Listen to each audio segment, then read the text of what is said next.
Hi, Nigel Bank from CNTM here, and welcome to this part of your superannuation course. And today we're going to be talking about the types of contributions, how to get money into your super fund. Now, we've talked about the basic structure of a super fund in a previous course. You've done it, how it works. There's a trustee, you've got your fund, you can get money in, and eventually you can get money out when you're retired. The different types of funds, generally speaking, the main types that most people are in, whether industry, retail, or super.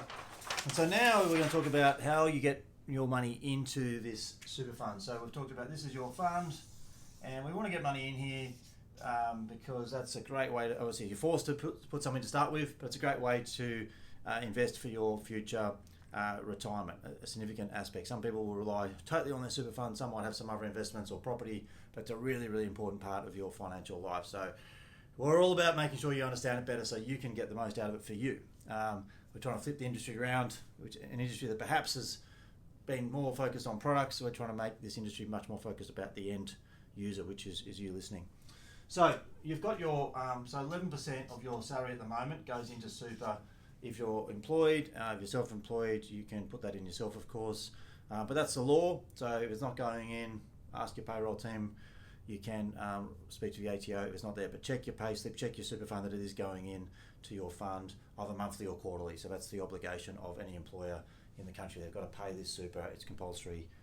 So 11% at the moment, that's called a superannuation guarantee. You think I would have said the word superannuation enough in my life to get that right. And that's going up to 11.5%, then it will go to 12%. So it's quite a significant amount of your money. I mean, that's really important. So that's going into your super fund, and that gets invested into the fund that you're in, and however you want that invested. You have got a lot of choice around that. So that's called your super guarantee. We call it SG or SGC, super guarantee contribution. Now that gets into your super fund. You can also put money in. So at the moment, there's a maximum amount you can put in, 27,500. That will go to 30,000 on 1 July. So if you're not getting 27,500 in, say you're earning $100,000 a year, 11,000 is going, you can top that up to $27,500 if you'd like. It's called a salary sacrifice or a personal contribution, and that's still tax deductible, so it comes off your taxable income. The other way people can get money into super is what's called a non-taxable, or what they call a non-concessional contribution. The industry loves these weird words, but effectively that's a tax-free way, so you don't pay tax to get the money into the fund. At the moment, you can put in $110,000 a year, or 3 lots of that at once. So you can put in $330,000 in one go.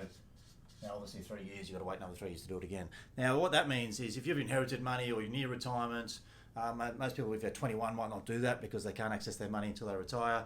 But if you're 55 and you had some money, some savings or inheritance or whatever the case may be, then you can start to get some more money into the fund in a tax-free manner. And that will go up to $120,000 or $360,000 times 3 on 1 July. So significant amounts there. Now, they're the key ways that people put money into it. There's also what's called a downsizer, where if you sell a house, you can get money into a super fund. If you're over 55, there's ways to get another $300,000 per person into super as well, tax-free.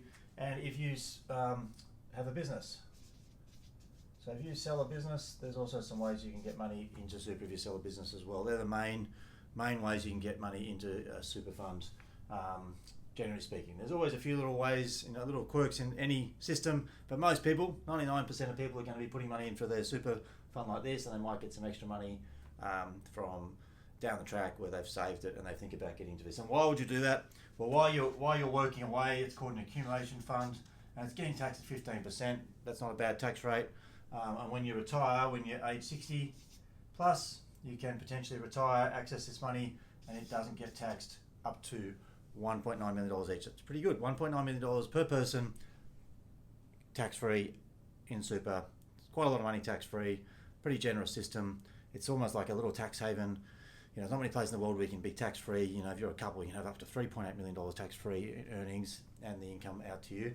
It's not bad. That might not last forever, but that's how it is at the moment. So I hope that really helps. So far we've covered what is a super fund, why it's important, what type of funds you might have, just understanding some of the terminology and how you get money into these funds. And soon in these courses we're going to talk about other ways around it, how you can get money out of the funds, things like insurances, estate planning. You're going to cover all the topics so you've got the best knowledge around your super. Thanks for listening. Bye.